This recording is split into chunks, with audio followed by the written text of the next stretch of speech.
الحمد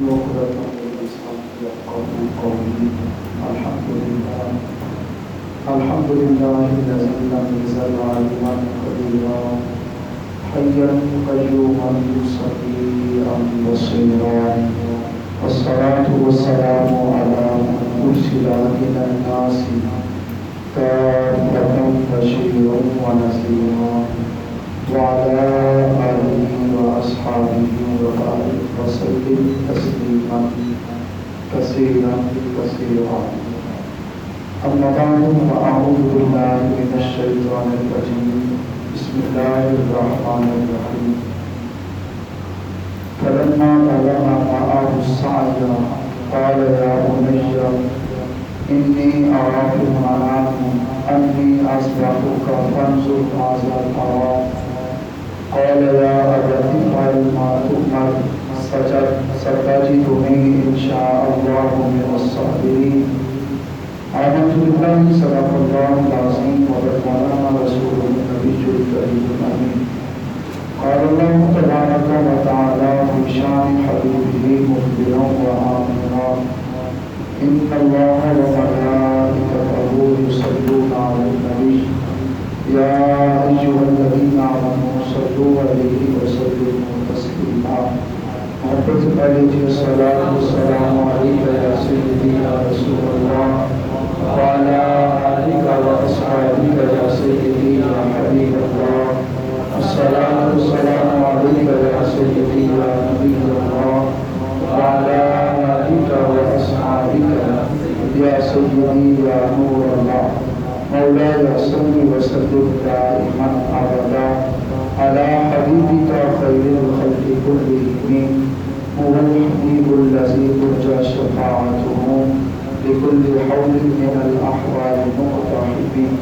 محمد سيد الكونين والثقلين والفريقين من أرض ومن أعجم. رب صل وسلم دائما سرمدا على حبيبك خير الخلق كلهم. اللہ رب العزت کی حمد و ثنا جو ہم سب کا خالق و مالک پروردگار پالنہار ہے. حضور امام الانبیاء سلطان الانبیاء فخر الانبیاء قائد المرسلین خاتم النبیین شفیع المسلمین شافع محشر محبوب الدر ساقی کوثر بے کسوں کے کس بے بسوں کے بس بے سہاروں کے سہارا یتیموں کے راہی بے غم کے آقا آمنہ کے لال احمد مجتبی جناب حضرت سیدنا محمد مصطفیٰ صلی اللہ علیہ وآلہ وسلم کی عظیم بارگاہ میں ہدیہ درود و سلام عرض کرنے کے بعد انتہائی عزتوں کے لائق قابل قدر معزز سامعین عزیز و دوستوں بھائیو بزرگوں السلام علیکم ورحمۃ اللہ وبرکاتہ. اللہ رب العزت کا کروڑوں بار شکر ادا کرتے ہیں. اللہ تعالیٰ نے ہم سب کو جمعہ مبارک کی بابرکت ساعتوں میں اپنی بارگاہ کی حاضری کی توفیق عطا فرمائی. دعا کرتے ہیں رب ذوالجلال ہماری حاضری کو قبول فرمائے اور ہم سب کے لیے نجات کا ذریعہ بنائے. الحمدللہ رب العالمین آج کا دن آپ کی عظمت و شان کے حوالے سے بڑا بابرکت دن ہے. پوری دنیا سے آئے ہوئے لاکھوں کی تعداد میں مسلمان اللہ رب العزت کے مقدس اور پاکیزہ گھر کی حاضری لے کر فریضہ حج ادا کرنے کے لیے آج میدان عرفات میں جمع ہیں. آج مقدم کی بات یہ ہے کہ حج کا دن بھی ہے, جمعہ مبارک کا دن بھی ہے اور اسی مناسبت سے آج کے حج کو حج اکبر کہا جاتا ہے. اور لطف کی بات یہ ہے کہ ہمارے آقا مولا جان جانا صلی اللہ علیہ وآلہ وسلم نے اپنی زندگی میں جو حج ادا فرمایا حضور نے حج اکبر ہی ادا فرمایا. جمعہ کا دن تھا, حج کا دن بھی تھا, جمعہ کا دن بھی تھا. سرکار نے جمعہ والے دن حج یعنی حج اکبر ادا فرمایا. رسول اللہ علیہ السلام کے صحابی حضرت سیدنا عبداللہ بن مسعود رضی اللہ عنہ اس حدیث کو روایت کرتے ہیں اللہ تعالیٰ کے پاک محبوب صلی اللہ علیہ وآلہ وسلم نے ارشاد فرمایا آج عرفہ کا دن ہے، آج کے دن جو بھی اللہ کی بارگاہ میں اپنے گناہوں کی معافی مانگے اللہ اس کے گناہوں کو بخش دے گا۔ صحابہ نے عرض کیا یا رسول اللہ صلی اللہ علیہ وسلم یہ حکم خاص لوگوں کے لیے ہے یا ساری دنیا کے مسلمانوں کے لیے؟ حضور نے فرمایا یہ حکم ساری دنیا کے ایمان والوں کے لیے۔ 9 ذی الحج پر یوم عرفہ کے دن کوئی مسلمان کہیں کا رہنے والا ہو اپنے رب سے اپنے گناہوں کی معافی مانگ کے اللہ اس کے گناہوں کو بخش دے گا۔ اگرچہ ہمارے یوم عرفہ اور 9 ذی الحج کل ہے تو یہ بھی قانون یاد رکھ لیجیے کہ جو شخص جہاں پر رہتا ہے اس جگہ کے حساب سے اس پہ قانون لازم آئے گا شریعت کا۔ اب کل مکہ المکرمہ مدینہ المنورہ کی سرزمین ہے، 10 ذی الحج ہے، قربانی ہے۔ اگر کوئی بندہ کل قربانی کرنا چاہے تو شریعت کہتی ہے جانور تو ذبح ہو جائے گا لیکن قربانی کو بول ہے، کیونکہ 10 ذی الحج وہاں پہ ہے، یہاں پہ 10 ذی الحج نہیں ہے۔ بہرحال آج کا دن بڑی برکت والا دن ہے۔ اگر آج ہمارے یوم عرفہ نہیں ہے تو ہمارے لیے آج حج کا دن تو ہے نا، ساری دنیا کے مسلم، چونکہ حج تو ایک ہی جگہ پہ ہوتا ہے تو حج آج میدان عرفات میں ہو رہا ہے۔ بڑے لوگوں کو اللہ تعالیٰ بخشے گا اور بڑے لوگوں کی دعاؤں کے صدقے اللہ تعالیٰ بزرگ امت کی مغفرت بھی فرما دے گا۔ دعا کرتے اللہ تعالیٰ ان گناہ گاروں کو بھی زندگی میں بار بار حج بیت اللہ کی سعادت نصیب فرمائے۔ آپ کے سامنے قرآن مقدس کی جو آیت کریمہ پڑھی ہے، اللہ تعالیٰ نے ارشاد فرمایا فلما بلغ معه السعی، جب بیٹا جوانی کی عمر کو پہنچا، اس عمر کو پہنچا کہ باپ کے ساتھ دوڑ دھوپ کر سکے، قال یا بنی انی اری فی المنام انی اذبحک فانظر ماذا تری، تو باپ بیٹے سے کہنے لگا بیٹے بتا تو صحیح، میں نے خواب دیکھا ہے کہ میں تجھے ذبح کر رہا ہوں، اب تو بتا کہ تیری کیا رائے؟ بیٹا کہنے لگا قال یا ابت افعل ما تؤمر، اے میرے والد گرامی جو حکم دیا ویسے کر اسے۔ کیا ہوگا؟ ستجدنی انشاءاللہ من الصابرین، اگر رب نے چاہا تو آپ اسماعیل کو صبر کرنے والوں میں سے پائیں گے۔ کیسا عجیب منظر اس کائنات رب عالم نے دیکھا۔ تھوڑا سا پس منظر عرض کرنا چاہتا ہوں اس مقدس گرانے کا۔ حضرت سیدنا ابراہیم علیہ نبی علیہ السلام آنکھ کھولتے ہیں تو باپ کا سایہ سر میں نہیں ہے۔ نمرود کا دور ہے، نمرود نے خواب دیکھا تھا کہ نمرود کے خواب دیکھا، بہت سارے خواب ہیں۔ ایک یہ خواب دیکھا کہ بہت بڑا بیل ہے، اس کے بڑے بڑے سینگ ہیں، وہ بیل سینگوں کے ساتھ آتا ہے اور نمرود کے اندر کو اکھیڑنا شروع کر دیتا ہے۔ اور بھی بہت سارے خواب لکھے ہیں۔ اس نے نجومیوں کو بلایا، کہنے لگا کہ اس خواب کی تعبیر تو بتاؤ۔ نجومیوں نے کہا کہ نمرود تیری سلطنت میں ایک بچہ پیدا ہوگا جو بچہ تیری سلطنت کے لیے زوال کا ذریعہ بن جائے گا۔ نمرود نے فیصلہ یہ کیا کہ آج کے بعد جو بھی بچہ پیدا ہو اس کو قتل کر دیا، جو بھی بچہ پیدا ہو اس کو قتل کر دیا۔ اب ٹیسٹ شروع ہو گیا۔ نمرود کے خریدے سپاہی جو بھی عورت معاملہ بل انتظار کرتے، بچی ہوتی اس کو رکھ لیا جاتا، بچہ ہوتا تو اس کو ذبح کر دیا جاتا۔ حضرت ابراہیم علیہ السلام کی ماں آپ کو ایک غار میں لے گئی، وہاں پہ بیٹے کو جنم دیا اور رب کے سپرد کر کے واپس آ گئی۔ جب کئی ہفتوں کے بعد جاتی ہیں تو بیٹے نے منہ میں انگوٹھا ڈالا ہے اور زندہ مسکرا رہا ہے۔ بیٹا کون ہے؟ حضرت ابراہیم علیہ السلام۔ ماں سمجھی تھی کہ بیٹا مر چکا ہوگا، لیکن یہ تھا کہ چلے میری آنکھوں کے سامنے جو نمرود کے سپاہی ہیں وہ میرے پتر کو ماریں گے تو ماں برداشت نہیں کر سکتی، اس وجہ سے بیٹے کو غار میں لے گئی کہ چلیں فوت تو ہو ہی جانا، میری آنکھوں کے سامنے تو نہیں نہ فوت ہوگا۔ جب ایک وقت کے بعد ایک عرصے کے بعد جاتی ہیں تو بیٹے نے منہ میں انگوٹھا ڈالا ہے، زندہ بھی ہے، حشاش مشاش بھی ہے، تر و تازہ بھی ہے، خوبصورت بھی ہے، پہلے سے جوان بھی ہو چکا ہے۔ حدیث میں آتا ہے کہ جتنا بچہ ایک مہینے میں بڑا ہوتا ہے حضرت ابراہیم علیہ السلام ایک دن میں اتنے بڑا ہوا ہے۔ انگوٹھے سے ملتا کیا تھا؟ فرمایا انگوٹھے سے اللہ تعالیٰ کی قدرت ہے، رب تعالیٰ اپنی قدرت سے حضرت ابراہیم علیہ السلام کو انگوٹھے سے شہد بھی عطا فرماتا تھا، دودھ بھی عطا فرماتا تھا۔ اس انداز میں حضرت ابراہیم علیہ السلام بڑے ہوتے ہیں، بڑے ہوئے نمرود کا مقابلہ کرنا پڑا، بتوں کا دور ہے، نتیجہ یہ نکلا کہ نمرود نے آگ میں جلا دیا، بڑی آگ جلائی، نتیجہ یہ ہوا کہ حضرت ابراہیم علیہ السلام کو آگ میں ڈالنے کے نہ بچیں گے، نہ کوئی ہمارے خداؤں کو برا بھلا کہے گا، لیکن وہ شمع کیا بڑے سے روشن خدا کرے۔ حضرت ابراہیم علیہ السلام نارے نمرود میں مسکراتے ہوئے باہر تشریف لائے گئے۔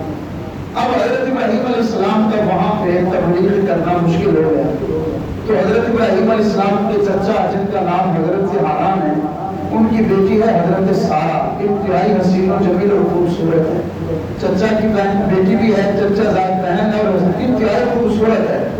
یہاں تک بزرگان دین نے لکھا ہے کہ اگر عورت نبی ہونا ہوتی تو حضرت سارہ اتنی نیک خاتون تھی کہ اللہ تعالیٰ ان کو نبوت عطا فرما دیتا۔ حضرت ابراہیم علیہ السلام نے حضرت سارہ کو ساتھ لیا۔ حضرت لوط علیہ السلام کا نام تو آپ نے سنا ہے، حضرت لوط علیہ السلام حضرت ابراہیم علیہ السلام کے سگے بھتیجے ہیں، آپ نے بھتیجے حضرت لوط علیہ السلام کو ساتھ لیا تو مصر چلے گئے۔ جب مصر پہنچتے ہیں تو وہاں کا بادشاہ بڑا ظالم تھا، آزادی تھا، اس بادشاہ کو اطلاع یہ ملتی ہے کہ یہاں پہ ایک بڑی خوبصورت اور حسین و جمیل عورت آئی ہے میری سلطنت میں، پرندوں کو حکم دیا کہ اس کو میرے دربار میں لے کے آؤ۔ حضرت سارہ کی جب خوبصورتی حسن و جمال کو دیکھا تو تھک رہ گیا، اپنے آپ کو قابو نہ پا سکا، بڑے ارادے سے حضرت سارہ کے قریب جانے لگا تو اس وقت وقت کا وجود سارا شامل ہو گیا، دورہ پڑا، زمین پہ گر گیا، ہاتھ پاؤں کام کرنا چھوڑ گئے، کہنے لگا کہ یہ تو کوئی نیک مخلوق لگتی ہے، ہاتھ باندھ کے کہنے لگا، معافی مانگنے لگا کہ مجھے معاف کر دو، مجھ سے غلطی ہوگی، اب تیری طرف برے ارادے سے ہاتھ نہیں بڑھاؤں گا۔ حضرت سارہ نے خدا کی بارگاہ میں دعا کی، وہ بادشاہ ٹھیک ہو گیا۔ ٹھیک ہونے کے باوجود باز پھر نہ آیا، دوبارہ پھر غلط نیت سے آپ کے قریب بڑھنے لگا تو پھر دورہ پڑا، گر گیا، ہاتھ پاؤں شل ہو گئے، وجود بالکل ناکارہ ہو گیا، کہنے لگا اب مجھے معاف کر دے، وعدہ کرتا ہوں کہ تجھے ہاتھ بھی نہیں لگاؤں گا۔ اس نے اپنے کرندوں کو بلایا، کہنے لگا تو انسانی مخلوق نہیں لے لیا تو میرے پاس، انسان کی صورت میں کوئی اور مخلوق لے کر آئے۔ بادشاہ سمجھ گیا کہ کوئی نیک عورت ہے، بڑی عزت کی، حضرت سارہ کی بڑی تقریب کی، حضرت سارہ کو جاتے ہوئے تحفے میں ایک کنیز عطا فرمائی، جس کنیز کا نام حضرت ہاجرہ ہے۔ حضرت ابراہیم علیہ السلام مصر آئے تھے، بابل سے ہجرت کر کے یہاں پہ رہنا دوبارہ نہ کیا، یہاں پہ اپنی بیوی حضرت سارہ اور اپنی کنیز حضرت ہاجرہ کو لے کے بیت المقدس چلے گئے۔ بیت المقدس جا کے حضرت سیدنا ابراہیم علیہ السلام نے 20 سال زندگی گزاری۔ روایات میں آتا ہے کہ حضرت ابراہیم علیہ السلام کی عمر مبارک 80 سال سے زیادہ ہو چکی ہے۔ حضرت سارہ نے ایک عورت تھی، اپنے شوہر کے دن اٹھا کے کہنے لگی میرے سر کے تاج عمر کا حصہ گزر گیا، اب میں بھی بوڑھی ہو گئی ہوں، پتہ نہیں اولاد ملنی کہ نہیں ملنی، آپ بھی بڑھاپے کے قریب ہیں تو آپ ایسا کیجیے جو ہماری کنیز حضرت ہاجرہ ہے، میں آپ کو اجازت دیتی ہوں آپ حضرت ہاجرہ کے ساتھ نکاح فرما لیں۔ 20 سال گزرنے کے بعد حضرت ابراہیم علیہ السلام نے حضرت ہاجرہ جو حضرت سارہ کی کنیز ان سے نکاح فرمایا۔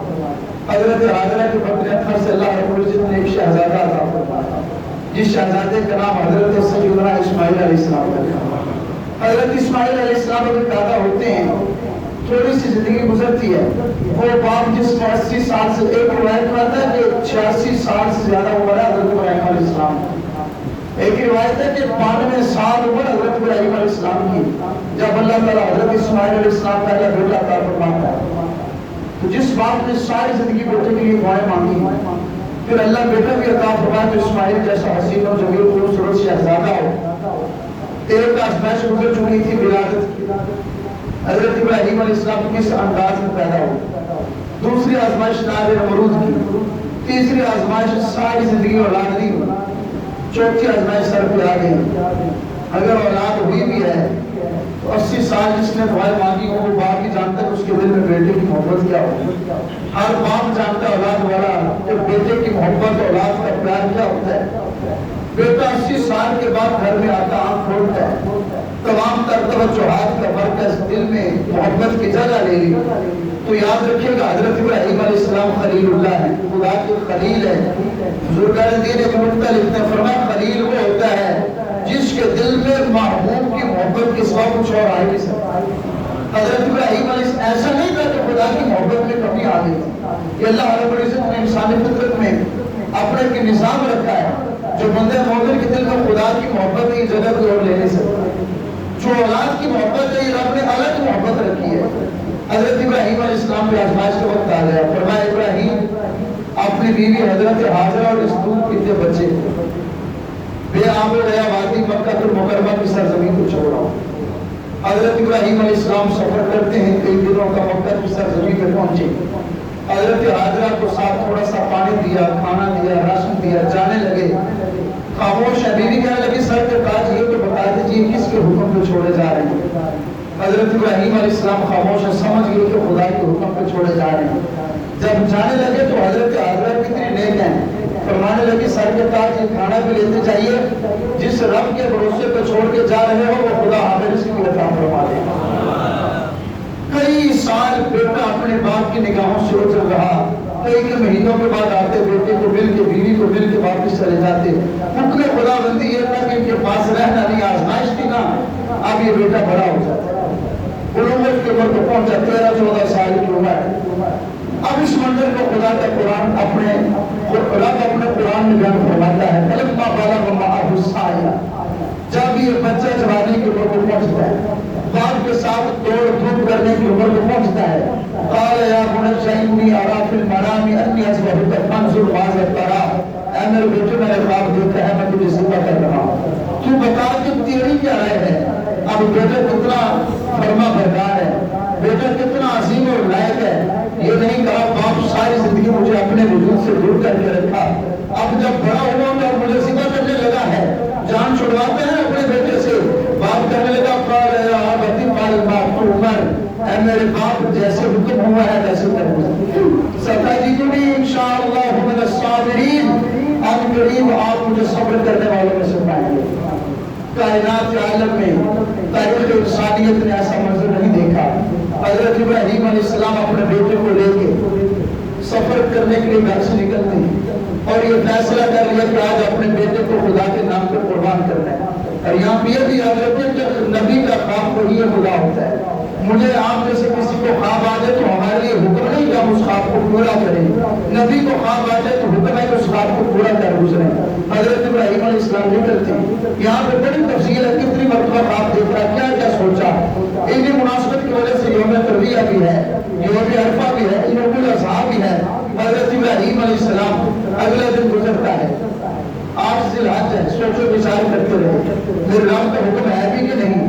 رات سوچتے ہیں پھر خواب آتا ہے, فیصلہ کر لیا کہ میرے رب کا حکم ہی ہے, یوم عرفہ بن گیا. رات سوچتے ہیں پھر حکم ہوتا ہے. اگلے دن ارادہ کر لیا کہ آج بیٹے کو خدا کے نام کو قربان کرتا ہوں. حضرت سیدنا ابراہیم علیہ السلام بیٹے کو لے کے پہنچتے ہیں. بیٹا کتنا فرما بردار ہے, میرے باپ میرے سر کے تاج, آپ جب مجھے ذبح کرنے لگے تو میں تو خدا کے حکم پہ قربان ہوں, اپنی آنکھوں پہ پٹی باندھ لیجیے. ایسے نہ ہو کہ بیٹے کی محبت خدا کی محبت کے مقابلے میں آ جائے. جب آپ نے مجھے ذبح کرنا ہے تو مجھے پیشانی کر کے لٹا لیجیے کہ کہیں میرے وجود سے آپ کو کوئی تکلیف نہ پہنچ جائے. کیسا عجیب منظر ہے. فرشتے اس منظر کو دیکھ کے حیران ہیں. کائنات کی ہر چیز, ان کو مقدس وادیوں کے ذرات اور مقدس پہاڑوں کے پتھر دیکھ کے حیران ہے. مالک آج تک کسی باپ نے جوان بیٹے کو گلے پہ چھری پھیری نہیں ہے, یہ کیا ہونے لگا ہے. آسمانوں کے فرشتے بھی اس منظر کو حیرت سے دیکھ رہے ہیں. مالک کیا ہونے لگا ہے. وہ منظر آج پہنچا. خلیل نے اپنے محبوب کے نام پر چھری اٹھائی ہے, بیٹے کے گلے پہ پھیری ہے, رکھی نہیں ہے, پھیری ہے. ان پر خدا بندی ہوتا ہے.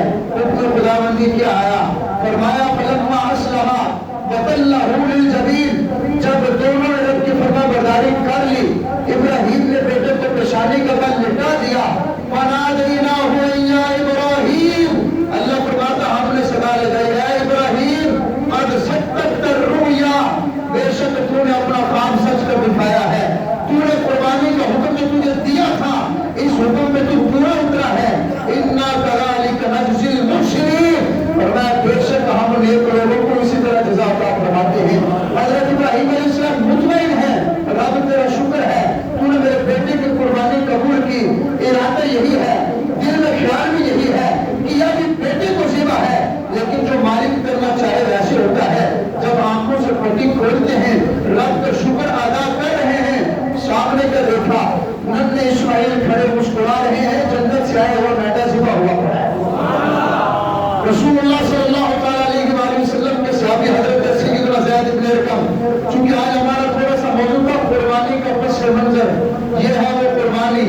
تاریخ انسانیت میں ایسی مثال ملتی نہیں ہے ایک باپ اپنے جوان بیٹے کو خدا کے نام پہ قربان کر دے، لیکن حضرت اسماعیل علیہ السلام بیٹے کو قربان کر کے بتا رہے ہیں مالک تو نے تو بیٹے کی قربانی مانگی ہے، اگر ہزاروں بیٹوں کی قربانی بھی مانگے تو ابراہیم تیرے نام پہ قربان کرنے کے لیے تیار ہو جاتا۔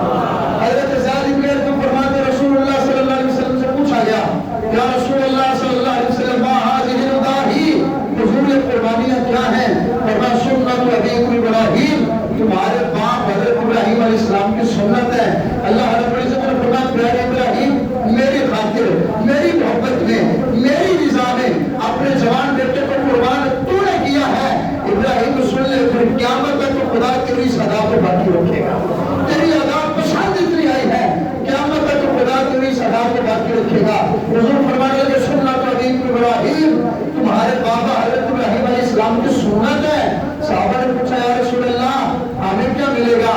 امام طبرانی اس حدیث کو لکھتے ہیں، سنن ابن ماجہ کی حدیث ہے، اللہ سونے سے پاک محبوب فرمانے لگے فرمایا اللہ ہر بال کے بدلے ایک نیکی عطا فرمائے گا۔ رسول اللہ صلی اللہ علیہ وسلم کے فرمان حضرت اماں فاطمہ الزہرا سے مروی ہے، اماں جان فرماتی حضور نے فرمایا جب قربانی کرنے لگو اپنے قربانی کے پاس ہو کے دیکھو، کیوں؟ رسول اللہ صلی اللہ علیہ وسلم نے فرمایا قربانی کے جانور کے خون کا قطرہ زمین پہ بعد میں گرتا ہے، اللہ قربانی کرنے والے کے گناہوں کو پہلے بخش دیتا ہے۔ قطرہ بعد میں گرا، قربانی کرنے والے کی مغفرت پہلے ہو جاتی ہے۔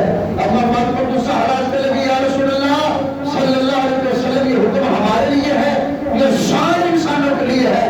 سونے محبوب فرمانے لگے فاطمہ قیامت تک جو بھی میرا غلام اس طرح قربانی کرے گا اللہ تعالیٰ اس کو جانور کے خون کا قطرہ گرنے سے پہلے پہلے اس کے گناہوں کی بخشش فرما دے گا۔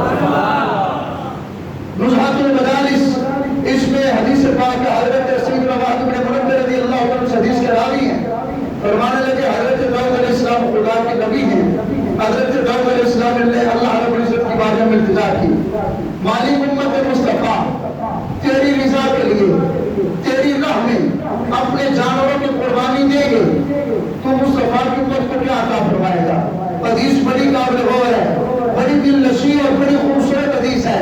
حضرت داؤد علیہ السلام نے سوال کیا، اللہ رب العزت جواب دے رہا ہے، اللہ تعالیٰ نے فرمایا پیارے داؤد امت مصطفیٰ میں سے جو میرا بندہ میری رضا کے لیے جانور کو قربان کرے گا میں خدا اس بندے کو ہر بال کے بدلے 10 نیکی عطا فرماؤں گا، ہر بال کے بدلے 10 گناہ مٹا دوں گا میں خدا اس بندے کو۔ اللہ تعالیٰ نے فرمایا قیامت کا دن ہوگا، فرمایا داؤد میرے مصطفیٰ کے امتی میرے بندے میری رضا کے لیے جو جانور قربان کریں گے ہر جانور کے ہر بال کے بدلے میں ایک جنت میں محل عطا فرماؤں گا، ہر بال کے بدلے موٹی اور سرمدی آنکھوں والی حور عطا فرماؤں گا۔ اللہ رب العزت نے فرمایا پیارے داؤد اس جانور کے بدلے جنت میں ایک پروں والی خوبصورت سواری عطا فرماؤں گا، یہ جانور جنت میں سواری بن جائیں گے۔ آگے کیا فرمایا؟ اللہ رب العزت نے فرمایا پیارے داؤد جنتی جنت میں اپنی سواریوں پہ جہاں جانا چاہیں گے وہاں پہ پہنچ جائیں گے، وہاں پہ چلے جائیں گے، اور فرمایا داؤد مجھے پتا ہے اپنے بندوں کی قربانیوں کو میں خدا جنت کی سواریاں بنا دوں گا۔ اور ارشاد فرمایا ہے داؤد ان قربانیوں کی برکت سے میں رب قیامت والے دن اپنے بندوں سے قیامت کی ہولناکیوں کو دور فرما دوں گا۔ نزہۃ المجالس کی ایک اور حدیث ہے، اللہ رب العزت کے پاس محبوب علیہ السلام فرماتے ہیں قربانی آپ نہ سمجھیے بڑا فتنہ ہے کہ جانور کو قربان کیوں کرتے ہو، غریبوں کی خدمت کرو، اور معاذ اللہ کلمہ پڑھنے والے مسلمان اس عظیم حق خدا بندی کی خلاف ورزی کرتے نظر آتے ہیں۔ کولر کی تصویر سوشل میڈیا پہ اپلوڈ کی، یہ دیکھو میں نے محلے والوں کے کولر لگوا دیا، گرمی بڑی ہے لوگ پانی پیئیں گے، میں نے کہا کولر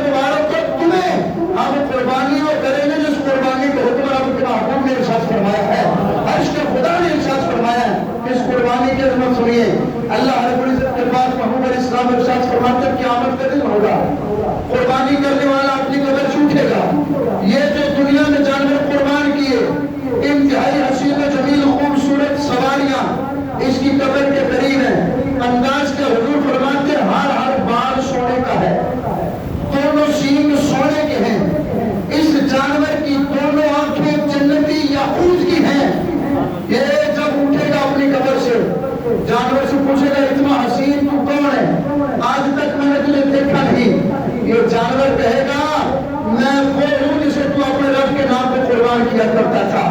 حضور فرماتے ہیں یہ سواریاں قدر والے کو اپنے پر سوار کریں گی، ہوا میں پرواز کرتے ہوئے قربانی کرنے والوں کو خدا کے عرش کے نیچے لے کے چلی جائیں گے۔ یہ قربانی کی عظمت اور قربانی کی فضیلت ہے، اور اس کے ساتھ ضروری سمجھتا ہوں کہ قربانی سے انحراف کرے تو رب الناصحین کی حدیث ہے۔ اللہ تعالیٰ کے پاک محمود ارشاد فرماتے ہیں میری امت کے بہترین لوگ وہ ہیں جو اپنے جانور کو خدا کی راہ میں قربان کرتے ہیں، اور حضور نے فرمایا میری امت میں بدترین لوگ وہ ہیں جو طاقت اور قدرت ہونے کے باوجود بھی قربانی نہیں کرتے۔ رسول اللہ صلی اللہ علیہ وسلم کے طور فرمان سن لیجیے، اللہ رب العزت کے پاک محبوب شہنشاہ ارض و سما صلی اللہ علیہ وسلم ارشاد فرماتے جس بندے کو اللہ نے مال دیا، جس بندے کو رب نے دولت دی، قربانی کرنے کی طاقت اور توفیق دی، اس کے باوجود بھی وہ قربانی نہ کرے، حضور فرماتے وہ یہودی ہو کے مرے، عیسائی ہو کے مرے، خدا کو اس بندے کی کوئی پرواہ ہے ہی۔ تو اس سے بڑی عزیزان گرامی اور کوئی وعید نہیں ہے۔ جو قربانی نہ کرے یہودی مرے، عیسائی، خدا کو پرواہ نہیں۔ جو قربانی نہ کرے حضور فرماتے دنیا کے بدترین انسان ہیں، تو بڑے مقدر والے انسان ہیں وہ جو اپنے رب کی رضا کے لیے جانوروں کو قربان کرتے ہیں۔ دعا کرتے ہیں اللہ رب العزت نے جن کو مال دیا، مالک ان کے قربانیوں کو اپنی بارگاہ میں قبول فرمائے، اور جو نہیں کر سکے اللہ ان کو اتنا مال عطا فرمائے کہ وہ قربانی کرنے والے بن جائیں۔ آخر میں ایک مسئلہ سمجھ فرما لیجیے، کل کے دن ہمارے پاکستانیوں کے لیے بڑے صدر پاک کے لیے یوم عرفہ کا دن ہے، اسے 9 ذی الحج کہتے ہیں۔ اللہ تعالیٰ کے پاک محبوب صلی اللہ علیہ وسلم نے ارشاد فرمایا پورے سال میں ماہ رمضان کے بعد سب سے افضل ترین جو دن ہے وہ 9 ذی الحج کا دن ہے۔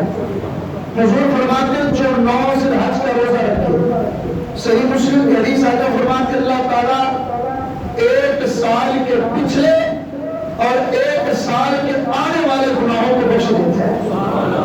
تو آقا کریم نے ارشاد فرمایا جو بندہ 9 ذی الحج کا روزہ رکھے، مالک ایک روزے کی برکت سے اس بندے کو ایک سال کے روزوں کا ثواب عطا فرماتا ہے۔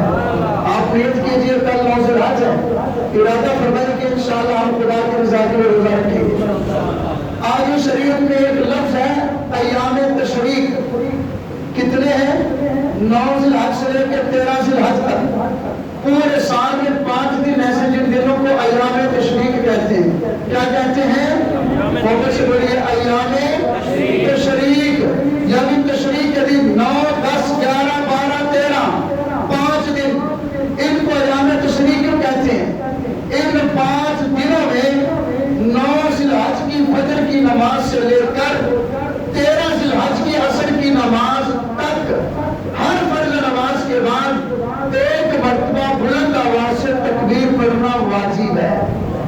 اس کے لیے جو باجماعت نماز ادا کرتا ہے، جس نے باجماعت نماز ادا نہیں کی گھر میں پڑھی ہے، تکبیر پڑھتا ہے تو ثواب ملے گا، لیکن یاد رکھیے بغیر کسی مجبوری کے جماعت چھوڑنے والا بندہ گناہگار ہے۔ باجماعت نماز ادا کرنے والے کو 9 ذی الحج کی فجر سے لے کر 13 ذی الحج کی عصر کی نماز تک ہر نماز کے بعد ایک مرتبہ بلند آواز سے تکبیر پڑھنا واجب اور 3 مرتبہ پڑھنا افضل ہے۔ تو یہ رسول اللہ صلی اللہ علیہ وسلم کا مقدس اور پیارا طریقہ بھی ہے۔ یہ تکبیر بڑی خوبصورت ہے۔ حضرت ابراہیم علیہ السلام نے جب ننھے شہزادے اسماعیل کو قربان کیا نا، تو چٹان پہ کھڑے ہو کے حضرت جبریل امین کہنے لگے عجیب منظر ہے کہ باپ بیٹے کے گلے پہ چھری چلا رہا ہے، فرمانے لگے اللہ اکبر اللہ اکبر۔ جبریل امین نے صدا لگائی، حضرت ابراہیم علیہ السلام نے آنکھوں سے پٹی کھولی، سامنے مینڈا قربان پڑا ہے، ننھے اسماعیل مسکرا رہے ہیں، قربانی قبول ہو گئی۔ حضرت ابراہیم علیہ السلام فرمانے لگے لا الہ الا اللہ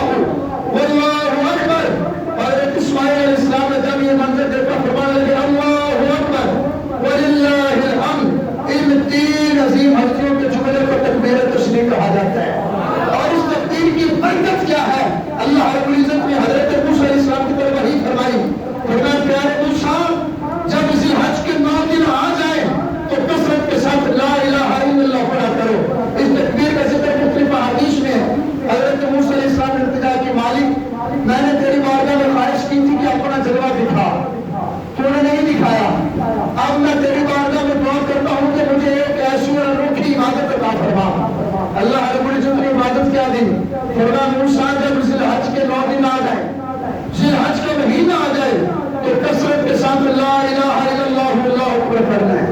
واپس مجھے کیا پڑھنا ہے؟ لا الہ الا اللہ اللہ اکبر پڑھنا ہے۔ حضرت موسیٰ علیہ السلام عرض کرنے لگے مالک یہ تو آپ بندر کی دعا ہے۔ اللہ تعالیٰ نے کیا ارشاد فرمایا؟ فرمایا موسیٰ یہ کثرت سے پڑھ، کل رب سے دعا کر، اللہ تیری ہر حاجت کو قبول فرما دے گا۔ اور دوسرے کو فرمایا پیارے موسیٰ لا الہ الا اللہ کو ایک پلڑے میں رکھا جائے، 7 زمینوں کو 7 آسمانوں کو دوسرے پلڑے میں رکھا جائے۔ فرمایا موسیٰ اس لا الہ الا اللہ کی برکت یہ ہے 7 زمین اور 7 آسمانوں والا پلڑا ہلکا ہو جائے گا، لا الہ الا اللہ والا پلڑا بھاری ہو جائے گا۔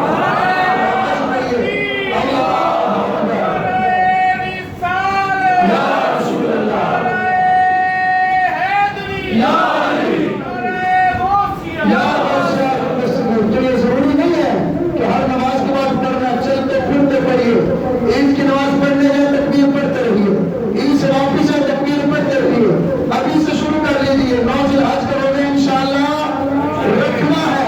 1 سال کے پچھلے 1 سال کے آنے والے گناہوں کو خدا معاف فرماتا ہے۔ اللہ ایک روزے کی برکت سے 1 سال کے روزے کا ثواب عطا فرماتا ہے۔ اور کثرت کے ساتھ یہ تکبیر پڑھنی ہے، پڑھیے ذرا اللہ اکبر اللہ اکبر لا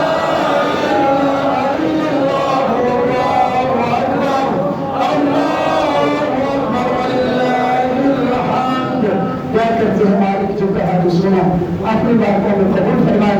وآخر دعوانا الحمد للہ رب العالمین۔